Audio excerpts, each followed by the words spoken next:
কিন্তু আজকে আমি তোকে বললাম তুই হবি আমার প্রথম এবং শেষ শিষ্য। আমার মধ্যে যদি কোনো শক্তি থাকে ভক্তি, সেই শক্তি আমি তোকে দিলাম। তুই প্রাণ ভরে রাধা কৃষ্ণের সেবা কর। শ্রী গুরু চরণ পদ্ম কেবলি ভক্তি সর্ব, শ্রী গুরু চরণ পদ্ম শ্রী গুরু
কৃষ্ণ মিলাতে পারে তোরা বল আমার গুরু বটে। অনায়াসে কৃষ্ণ মিলাতে পারে, একবার কৃপা কটাক্ষে চাইলে পারে। একবার কৃপা কটাক্ষে চাইলে পারে। অনায়াসে কৃষ্ণ মিলাতে পারে, একবার কৃপা কটাক্ষে চাইলে পারে। কৃপা কটাক্ষে চাইলে পারে। দয়াময় আমার গুরু বটে। জীব গোস্বামী পাদ নরোত্তমকে বললেন, ধন্য নরোত্তম, ধন্য তুমি। লোকনাথ গোস্বামীর চরণে কেউ দীক্ষা পায়নি, তুমি তার কাছে দীক্ষা পেলে। ভাগবতে যে রস আস্বাদন সেটা আমি তোমাকে করিয়ে দেব, তবে একটা জিনিস বাকি রইল, সেটা হলো সঙ্গীত শিক্ষা। এই বৃন্দাবনের সঙ্গীত আচার্য হরিদাস স্বামী তিনি বিরাজ করছেন, কাজেই তুমি তার কাছে শিক্ষা গ্রহণ করো। জানো তো এই হরিদাস স্বামী তিনি হলেন তানসেনের গুরু। সম্রাট আকবরের রাজসভার যে গায়ক তানসেন, তার গুরু হচ্ছেন হরিদাস স্বামী। যেহেতু তানসেনের গুরুদেব, আকবর একদিন বলেছিলেন তানসেনকে যে তোমার গুরুদেবকে এই রাজসভায় এনে গান গাওয়াতে গেলে কত টাকা দিতে হবে। তখন তানসেন বলেছিলেন যে টাকার বিনিময়ে আমি আপনার কাছে গান গাইছি বলে, কিন্তু টাকার বিনিময়ে আমার গুরুদেব এসে আপনাকে গান শোনাবে। উনি মনে করেন ওনার গান শুধু ভগবানের জন্য, তাই উনি ওনার ভগবানের উদ্দেশ্যে গান গাইবেন, আপনাকে গিয়ে শুনতে হবে, রাজসভায় এসে উনি গান শোনাবেন না। তাই সম্রাট আকবর তানসেনের সঙ্গে গিয়ে লুকিয়ে লুকিয়ে সেই হরিদাস স্বামীর গান শুনেছিলেন এবং সেই গান শুনে বলেছিলেন, তানসেন তোমার গানে তো আমি বিভোর হয়ে যাই, কিন্তু তোমার গুরুদেবের গান শুনে তো দেখছি বৃন্দাবনের পশুপাখি পর্যন্ত বিভোর হয়ে যাচ্ছে, এই কি গান? তখন তানসেন বলেছিলেন, আমার গান শুনে ভারতের সম্রাট আকবর খুশি হন, আর আমার গুরুদেবের গানে বিশ্ব ব্রহ্মাণ্ডের সম্রাট খুশি হন। কাজেই তার গান আর আমার গান তো এক হতেই পারে না। সেই হরিদাস স্বামীর কাছে নরোত্তম উচ্চাঙ্গ সঙ্গীত শিক্ষা করতে লাগলেন। উচ্চাঙ্গ সঙ্গীত শিক্ষা করছে, আর এদিক থেকে তখন ছিল বৈষ্ণব যুগের স্বর্ণযুগ। বৈষ্ণব যুগে স্বর্ণযুগ। আমাদের যুগে যেমন সর্বশ্রেষ্ঠ কবি কে? রবীন্দ্রনাথ ঠাকুর। আধুনিক যুগে রবীন্দ্রনাথ ঠাকুর সর্বশ্রেষ্ঠ কবি, তেমনি তখন সর্বশ্রেষ্ঠ আচার্য ছিলেন, কবি ছিলেন গোবিন্দ দাস। তিনি বর্ধমান জেলার শ্রীখণ্ডে তার মামা বাড়িতে বড় হয়েছেন। সেই গোবিন্দ দাস শ্রীখণ্ড থেকে এত উচ্চমানের পদাবলী লিখে পাঠাচ্ছেন নরোত্তমকে বৃন্দাবনে। সেই পদাবলী দেখে জীব গোস্বামী থাকতে না পেরে চিঠিতেই আশীর্বাদ পাঠাচ্ছেন। সেই রকম একটা পদ তিনি নরোত্তমকে দেখালেন। দেখো নরোত্তম, বাংলা থেকে স্বয়ং গোবিন্দ দাস তোমার জন্য পদ লিখে পাঠিয়েছে। নীল রতনকিয়ে নব ঘন ঘটা, নখিলে নখিল নয় সেনা অঙ্গের ছটা। গোবিন্দের অঙ্গ ছটা এমন, নীল রত্ন নাকি কালো মেঘের ঘন ঘটা, বুঝতে পারছি না কিসের সঙ্গে তুলনা করবো।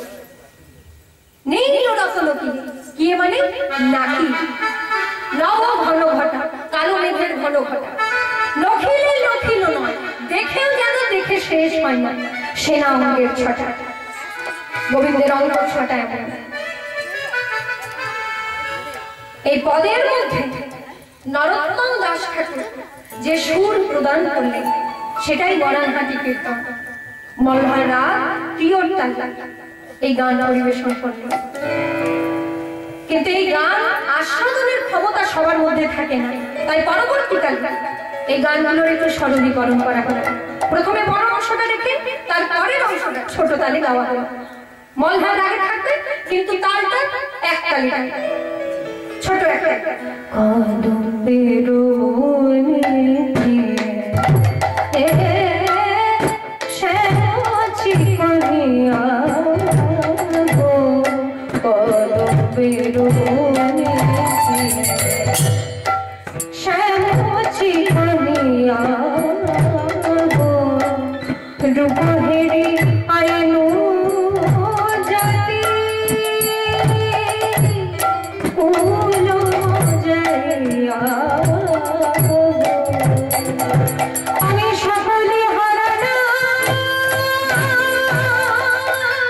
সকলে হারানা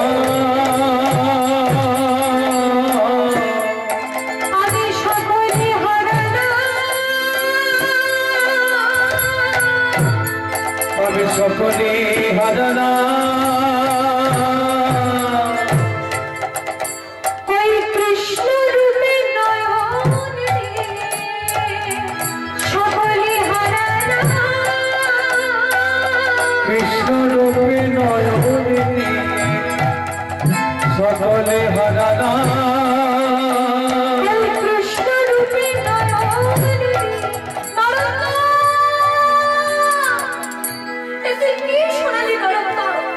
আমি তোকে উচ্চাঙ্গ সঙ্গীত শিখিয়েছি বলে, কিন্তু তুই আমাকে যা শোনালি এ তো মনে হচ্ছে মহাপ্রভুর প্রেম তোর সুরের মধ্যে পরিপূর্ণ রূপে রয়েছে। এই কি গান? আমি সকলে হারানা, সকলে হারানা কৃষ্ণ রূপে নয়নে। হায় আমি কি করিলাম, রূপে রূপে নয়নে আমি কি করে, কৃষ্ণ রূপে নয়নে আমি কি করে আমি সকলে হারানা। গোবিন্দ দাসের পদাবলী কি বলছে? রাধারানী কৃষ্ণের রূপ বর্ণনা করছে, বলছে আমার কৃষ্ণের রূপটা কেমন জানিস? তার চোখটা যেন কালো ভ্রমর। দেখুন কি বলছে, দেখুন বলছে কৃষ্ণের চোখটা যেন কালো ভ্রমর। সেই ভ্রমর যদি কাউকে দংশন করে সে বিষের জায়গায় ছটফট ছটফট করবে। আখিরও নিরিখি, তার চোখটা যেন কালো ভ্রমর। সেই ভ্রমর যদি কাউকে দংশন করে তাহলে সে বিষের জ্বালায় ছটফট ছটফট করবে। গোবিন্দ দাস রসিক পদকর্তা তো বলছে আখের বিষে যারে যারে, আখের বিষে যারে যারে, বিষে যারে যারে, আখের হাসির বিষে যাবে দেবে। গোবিন্দ দাস বলে রাধে তুমি ওই কথা বলে শেষ করে দিও না, তুমি এইটা বলে শেষ করে দিও না যে কৃষ্ণের নয়নটি ভ্রমর, সেই ভ্রমর যদি কাউকে দর্শন করে তাহলে বিষের জ্বালায় সে ছটফট ছটফট করবে। এইটা বলে শেষ করো না, তাহলে ভক্তরা ভয় পাবে। তুমি একটু বলে দাও যে নয়ন ভ্রমর যদি কাউকে দর্শন করে তাহলে সেই ভক্তকে অধর সুধা দিয়ে নিবৃত করতে জানা। আখির বিষে যারে যারে, আখির বিষে যাবে দেবে। আখির বিষে যারে যারে, আখির বিষে যাবে দেবে। অধর সুধা ঔষধি পেরে আখির বিষে যারে যারে, অধর সুধা বিষে যাবে, আখির বিষে যাবে দেবে। এইবার এই সুর শুনে হরিদাস স্বামী নরোত্তমকে জড়িয়ে ধরলেন। তোর এই কীর্তনের রস আস্বাদন আজীবন জয়যুক্ত হোক, এই আমি তোকে আশীর্বাদ করি। এইবার শ্রীনিবাস আচার্য, তখনকার দিনে চৈতন্য মহাপ্রভুর পরেই কিন্তু তাকে সম্মান করা হতো। শ্রীনিবাস আচার্য যিনি ছিলেন তিনি একদম মহাপ্রভুর মতোই দেখতে ছিলেন।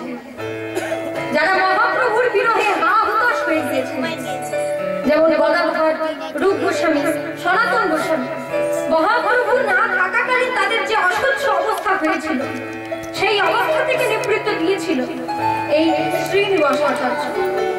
শ্রীনিবাস আচার্য তখন সমস্ত বৈষ্ণব মণ্ডলী গোপীভাবে সাধনা কিভাবে করতে হয় সেটা শিক্ষা দিতেন। তিনি নরোত্তমকে ডেকে বললেন, নরোত্তম, গোপীভাবে সাধনা করতে গেলে তোমাকে খুব একটা গোপন উপদেশ দিচ্ছি। সর্বপ্রথম তোমাকে ভুলতে হবে তুমি পুরুষ। পুরুষ ভাবনা থাকলে কিন্তু গোপীভাবে সাধনা ঠিক করে করতে পারবে না। তোমাকে ভুলতে হবে তুমি রাজপুত্র, আর দ্বিতীয়ত তোমাকে ভুলতে হবে তুমি একটা পুরুষ। তুমি রাধারানীর চরণের দাসী ভাববে সবসময় নিজেকে, আর রাধারানীর চরণের দাসী ভেবে গভীরভাবে সাধনা করবে। দেখবে দুই গুরুর মধ্যে আলো দেখতে পাচ্ছ কিনা, সেই আলোর মধ্যে দেখবে কুঞ্জবন দেখতে পাচ্ছ কিনা, সেই কুঞ্জবনের মধ্যে দেখবে রাধা কৃষ্ণ দেখতে পাচ্ছ কিনা, তবে জানবে তোমার ধ্যান সার্থক হচ্ছে। নরোত্তম বলছে, গুরুদেব আমি কি সেবা করব? শোনো নরোত্তম, যদি তুমি হৃদয়ের মধ্যে দেখতে পাও কুঞ্জবনের মধ্যে রাধা কৃষ্ণ কথা বলছে, এই পর্যন্ত যদি তোমার সাধনা ঠিক হয়, তাহলে তুমি সেই কুঞ্জের বাইরে নিজেকেও দেখতে পাবে। নিজেকে দেখতে একজন গোপী রূপে, কিশোরী গোপী রূপে, নারী রূপে দেখবে। দুধ গরম করবে আর সেই গরম দুধ তুমি রাধা কৃষ্ণকে পান করাবে, এই হচ্ছে তোমার সেবা। এইবার নরোত্তম ধ্যান করতে লাগলেন, রাধা কৃষ্ণ প্রাণ যুগল কিশোর, রাধা কৃষ্ণ প্রাণ যুগল কিশোর, রাধা কৃষ্ণ প্রাণ যুগল কিশোর,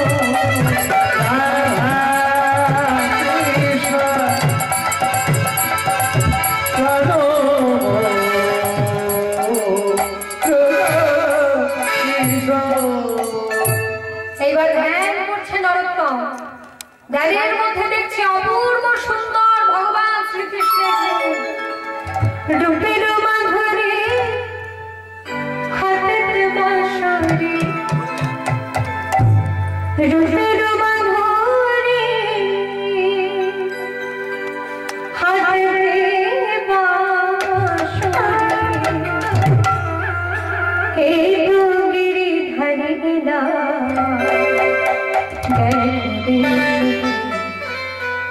নয়ন মিলে দেখো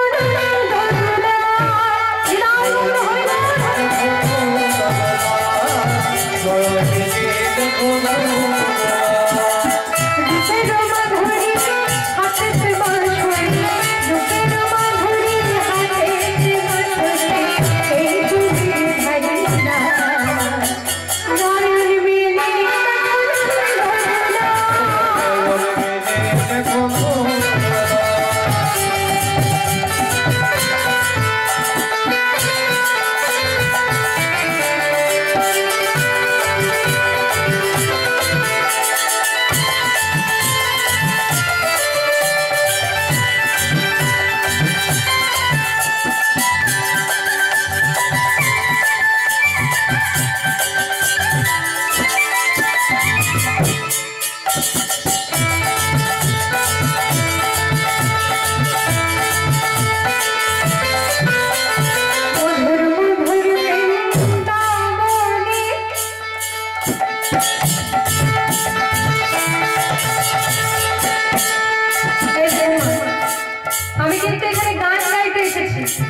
নৃত্য দেখাতে কিন্তু আসি না, এই যে নৃত্য পরিবেশন করে দেখাচ্ছি এটা কিন্তু আপনাদের এক্সট্রা পাওনা, তাই তো? এক্সট্রা পাওনা কিন্তু। এর বিনিময়ে আপনারা আমাকে কি দেবেন বলুন? আগে দিয়ে দাও পাওনার কথা। আর বাবারা সকলে যদি বাহুল হরি হরি হরি মধুর মধুর বৃন্দাবনে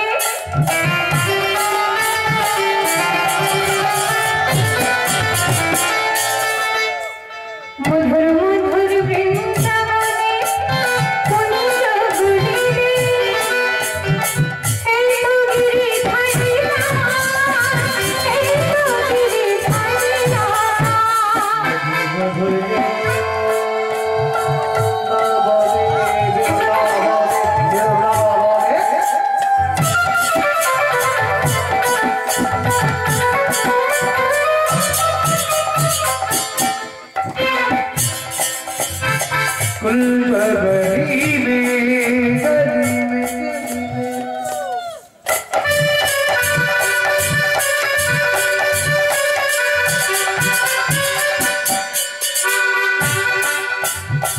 এই তো গিরিধারী এই তো গিরিধারী এই তো গিরিধারী মধুর মধুর বৃন্দাবনে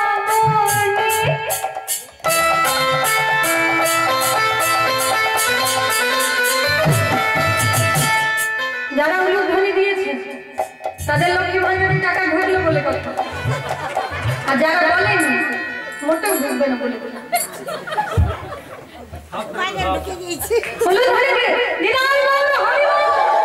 মধুর মধুর বৃন্দাবনে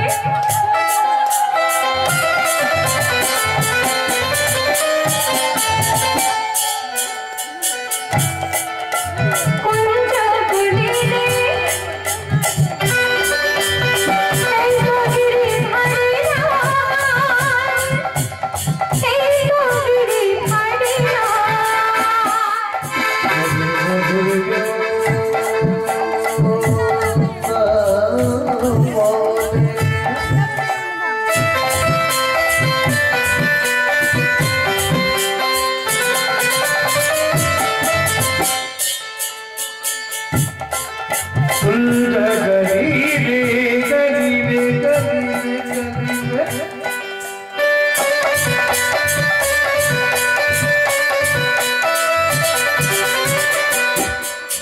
গিরিধারী এই তো গিরিধারী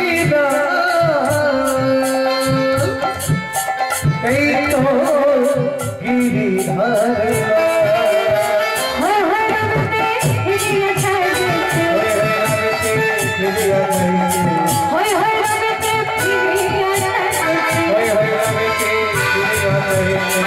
এই তো গিরিধারী নয়ন মিলে দেখুন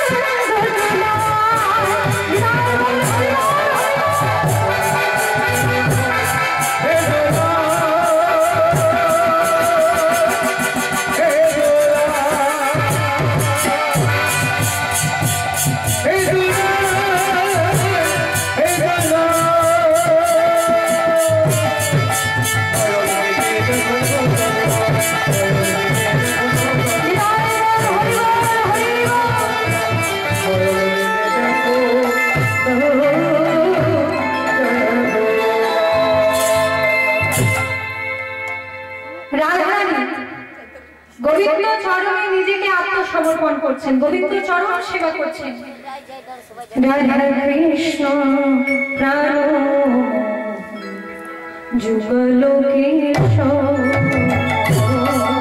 রাধা কৃষ্ণ প্রাণ যুগল কেশব, আমার জীবনে মরণে কোথি আজ নাহি মোর। রাধা কৃষ্ণ প্রাণ যুগল কেশব, রাধা কৃষ্ণ প্রাণ যুগল ডুবে গেলেন নরোত্তম। ধ্যানের মধ্যে দেখতে পেলেন কুঞ্জবন। কুঞ্জবনের মধ্যে রাধা কৃষ্ণ কথা বলছে। কুঞ্জবনের মধ্যে রাধা কৃষ্ণ কথা বলছে। নরোত্তম কিন্তু দেখতে পাচ্ছে, ধ্যানের মধ্যে সব নরোত্তম দেখছে। এইবার নরোত্তম ভাবল,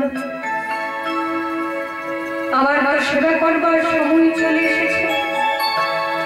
কুঞ্জের বাইরে সে নিজেকে দেখলো গোপী ভাবে সেখানে দাঁড়িয়ে আছে। এই তো আমার সেবা করবার সময়। তাড়াতাড়ি করে দুধ গরম করতে গেল।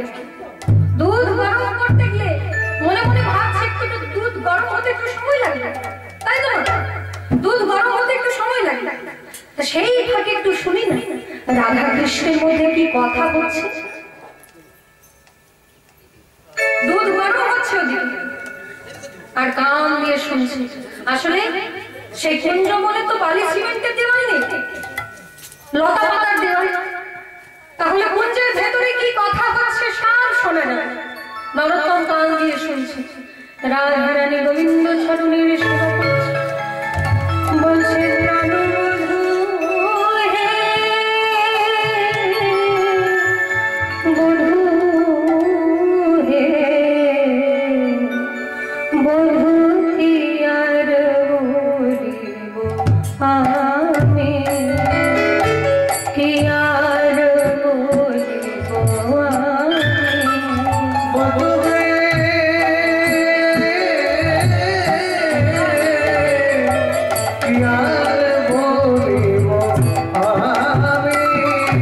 আমার জীবনে মরণে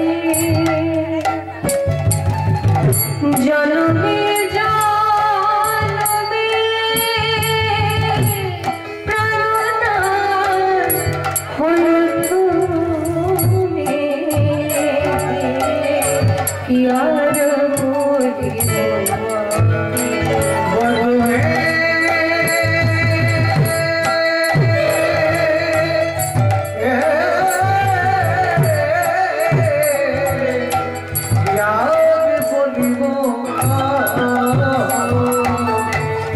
তোমারও চরণে আমারও পরানো বাঁধিল প্রেমের ফাঁসি, তাই সব সবর প্রিয়া এমন হইলা নিশ্চয় হইলা দাসী, আর বলিব আমি।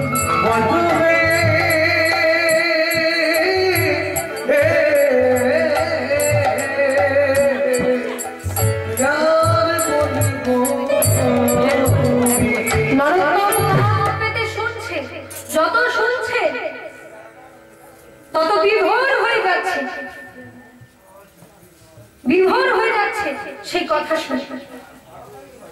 এইবার কৃষ্ণচন্দ্র বলছে, এতক্ষণ রাধারানী রূপতে ছিল, এবার কৃষ্ণচন্দ্র রাধারানীকে বলছে, রাধা এই আমাকে কাছে পেলে তোমার যত রাজ্যে কান্নাকাটি জুড়ে দাও বলো, একটুখানি আমি সময় তোমার কাছে আসি, তোমার হাসি মুখটা দেখবো বলি, আর আমাকে দেখলেই শুধু তোমার কান্না দেখি দেখি একটু মুচকি হেসে আমাদেরকে তাকা দেখি। ছাপো মুখ তুলিরা ছাপো মুখ তুলি মুখ তুলিরা ছাপো মুখ তুলি। আর একটুখানি গাইব, তারপর আপনারা সকলে নিজ নিজ গৃহে ফিরে যাবেন।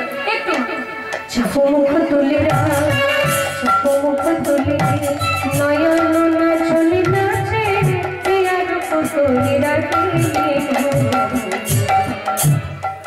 বলছে, দেখো রূপ যৌবন তোমার হৃদয়ে আগুন, কোন বিধি করেছিল তোমায় প্রেমের রূপ, এত রূপ যৌবনের অধিকারী কি হয়ে এইরকম কাঁদছ?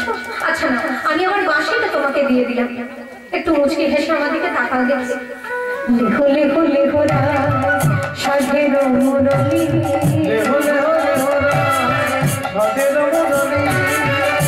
ধ্যানের মধ্যে সব শুনছে নরোত্তম, ধ্যানের মধ্যে এখন যে সব বর্ণনাগুলো হচ্ছে এগুলো কিন্তু সব ধ্যানের মধ্যে হচ্ছে, শরীরে নয়। এটা কিন্তু আপনারা মাথায় রাখবেন। এখন যেগুলো বলছে সেগুলো ধ্যানের মধ্যে চলছে, শরীরের মধ্যে কিন্তু হয়নি। গোবিন্দ বলছে লেহো লেহো লেহো রায় সাজে রমণী, লেহো লেহো লেহো রায় সাজে রমণী। এই দেখো এত কাঁদছো কেন? আমাদেরকে একবার চেয়ে দেখো। এই যে ধ্যানের মধ্যে দেখছে নরোত্তম, ধ্যান করতে করতে কান পেতে যত শুনছে বিভোর হয়ে যাচ্ছে। এবার বিভোর হয়ে গিয়ে কখন যে দুধটা উঠলে উঠে গিয়ে দুধ মোরা গন্ধ বেরিয়েছে বুঝতে পারিনি নরোত্তম। যে দুধ উঠলে উঠে যাচ্ছে, দুধ মোরা গন্ধ বেরিয়েছে, এমন সময় চমকে উঠল নরোত্তম। এই মা, আমি তো রাধা গোবিন্দের কথা শুনবার জন্য ধ্যান করছি, আমি তো তাদের সেবা করবার জন্য ধ্যান করছি। দুধ যদি পুড়ে যায় তাহলে আমি সেবা করবো কি করে? এবার যেই না সেই গরম দুধ নামাতে গেছে, হাত দিয়ে ধরেছে গরম দুধ, যেই না ধরলো হাতে ফসকা পড়েছে। এমন সময় ধ্যান ভেঙে গেল।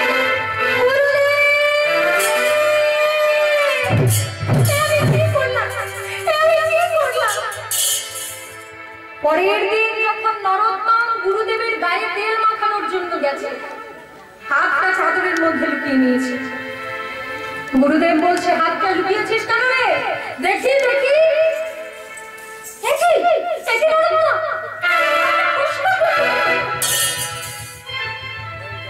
নরোত্তম বলছে গুরুদেব তুমি আমায় কৃপা করে গোপী ভাবে সাধনা করতে বললে।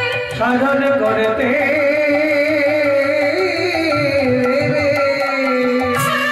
কিন্তু আমি সাধনায় ডুবে গিয়ে রাধা গোবিন্দের কথা শুনলাম।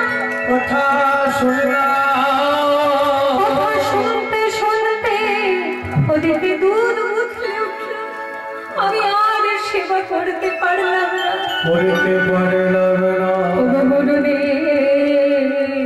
আমি যে সেবায় বঞ্চিত হয়ে গেলাম।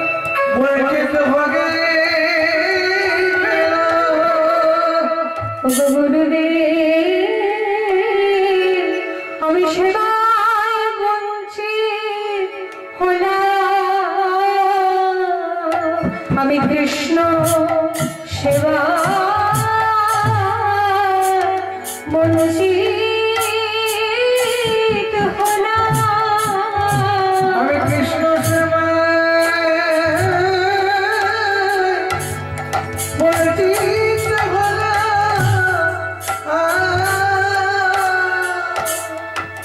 তুমি আমাকে কৃপা করে গোপী ভাবে সাধনা করতে বললে। সাধনা করতে বলিলে আর আমি সাধনায় ডুবে গিয়ে রাধা গোবিন্দের কথা শুনতে গেলাম। দুধ উঠলে উঠল, আমি আর সেবা করতে পারলাম না। করে